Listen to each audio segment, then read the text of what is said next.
after the break from map 2. Almost in entranced. Oh, Jake. They scored, that soldier, soldier. Got him. Stop someone. Monkey, woke up. Jake, come back, main. Yeah, I'll be fine. Yo, Boomba. I'm reloading. Let's go, Bucky. Bucky on bridge. Bought him. He's kill the soldier. Medicine dead. Jake. Soldier dead. Thank you. The Overwatch League is brought to you by Intel, the official computer processor of the Overwatch League. T-Mobile, America's... I mean, somehow Raucus got a really long Discord orb on Zumba, so Zumba was never going to win that fight. That's Munchkin down, though. Yeah, Zumba with the top tier debate on Jake. You know, it's so much talk with the Houston Outlaws, just like their Tracer play, right? I feel like that's the only thing I've heard over the last few weeks. Right now, so bored of it. Jake's 15 and, well, I was going to say 15 and 3. 15 and 4, right? Make it 16 and 4, 9 final blows to Munchkin, who's 8 of limbs, only 4 final blows, 5 deaths. So Jake playing very good. Overtime, and the Outlaws do need to get this done, and they do! Unbelievable Widowmaker performance from Linkzr. 14 final blows. I'd say about half of them are happening in the last minute. What is that? 50% scoped accuracy, 16% crit hits. Just, yeah, when he plays like that on Widowmaker, like, what do you do? I'm surprised we never saw Flutter switch to Widowmaker. Jake contributes 17 final blows as well. Jake, the highest amount of limbs in the lobby at 35. He had himself a very good series. When I'm playing Tracer, distract them for Linkzr. Yo, we need to dead these Tracer talks. Is it time to dead the Tracer talks? Do you feel like you're still learning?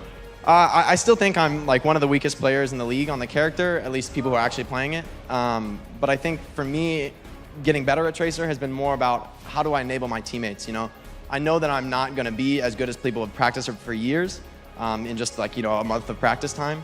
So I have to figure out a way to be successful that is about enabling Muma's dives, you know, distracting for Linkzr so he can pop the heads.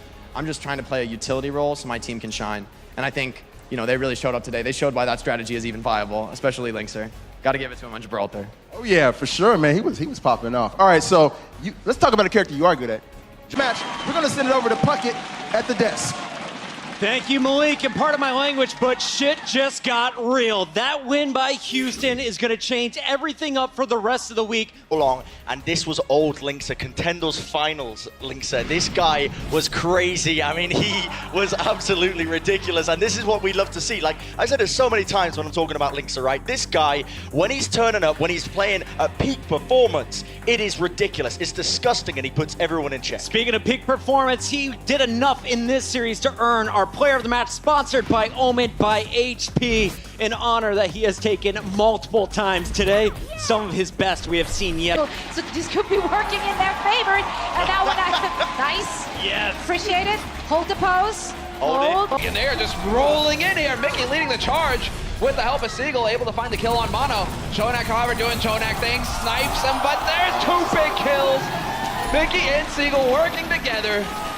Very quick take here on point A for Dallas Fuel. This couldn't have gone better. Well, maybe JJonak doing what JJonak does. That is 3 kills for the Madman on Zenyatta. Not over yet. He's looking for more. Okay, never mind. It's like the Spitfire, New York.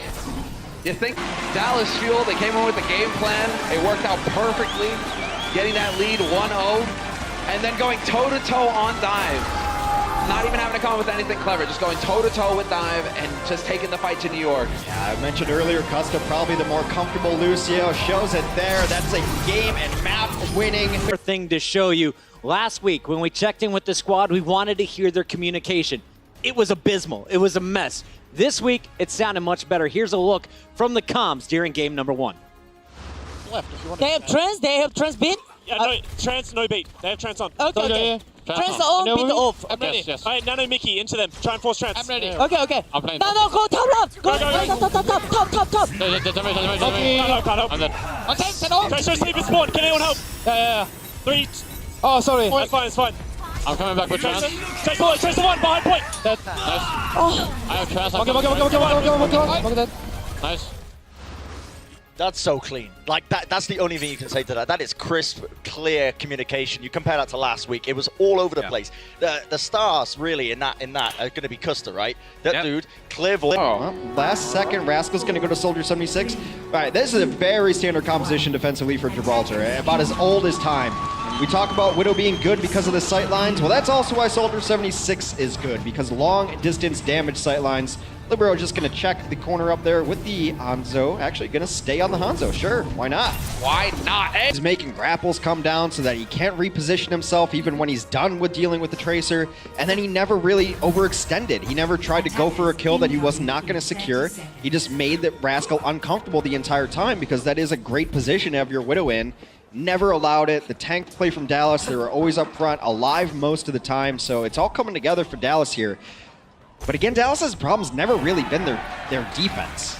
There we go. Round of applause. Arc made it in the end. He got the job done. He got the open. Already getting whittled down here. Caught out in no man's land, and so far, Dallas offense has been unstopped. Seems like defense is now trying to, well, actually, I don't know, because the tanks are completely far apart. They should both be in server room protecting their supports. Meanwhile, Sabiobi has fallen as well. This is where the defense should be setting up. Effect, the beautiful bomb effect! Performed well again. I did get to talk to the coaches from the NYXL a little bit during halftime, and they said they actually did prepare for Dallas, but they just certainly did not expect Seagull and Mickey to pop up on stage like that. So I don't even think Kai saw Seagull playing as well as he did today. No one did, but they did, and it was great. Let's take a look at the schedule in its entirety for the day. Remember, this is just day 2 of 5, and I love the signs. We've got, of course, in the overall standings. What should the audience know about this squad coming into today? I think the important thing to note is that even though these guys look like they came out of nowhere, if you weren't familiar with the scene pre-Overwatch League, and even for some of us that were, they have put in the time and really grinded their way through the practice, the months before the Overwatch League started, all throughout Stage 1. And so this is a team that's really put in the effort. You contrast that over to San Francisco Shock, they're kind of throwing in players and hoping they'll adapt on the fly. So there's a big difference in... And Logix takes Moth out at the beginning of the last fight. The only true healer on the side of the San Francisco Shock. The Mayhem know that they have to keep going back for that mega health pack over and over again. They're just not able to keep themselves alive. They just kind of camped that side of the map while overtime was going on. The Mayhem are able to come out on top. Logic's continuing to stun us with his Widowmaker performances. Tvik, with, in my opinion, the most standout singular round performance of his career in the Overwatch League on that Pharah, on Ilios. That's always the clean one here, the surgeon when it comes to Genji. He'll find himself a couple, but Sinatra been doing work in the meantime. Both supports for the Uprising are down. Striker's pulse bomb though, that's huge! That's just so huge! 3 for Striker. The Boston Uprising somehow hold on. Sinatra, the jig's up, my friend. And you gotta feel, I mean, Sinatra gets 3 as well. And he gets both supports, a little tactical crouch on the other end there. That time he's on the receiver. Nothing like a Boston tee. That's my video, you thought? Okay, I'll watch your video, shut the fuck up.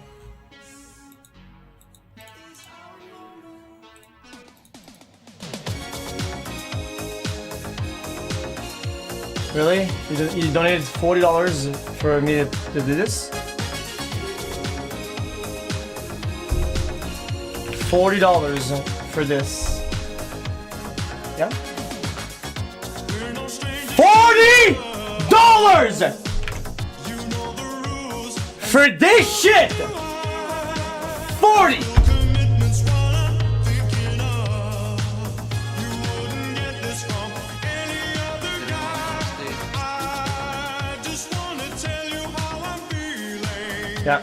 Yeah, I think you need to go outside.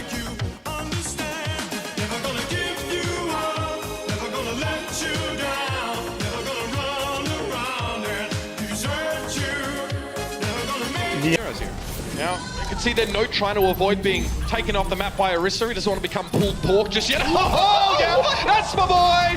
Sinatra in with 3 for 1. Yeah, I mean, this is what happens when Boston sort of force themselves in that close quarters area and they eat a fat concussion mine. Give me that replay, son! I'm all about that. No, he's teabagging when he hasn't even killed anyone yet. This man is out of control. Somebody stop him! Okay. I thought they nerfed that. Oh, no, no, not that close a quarter. No.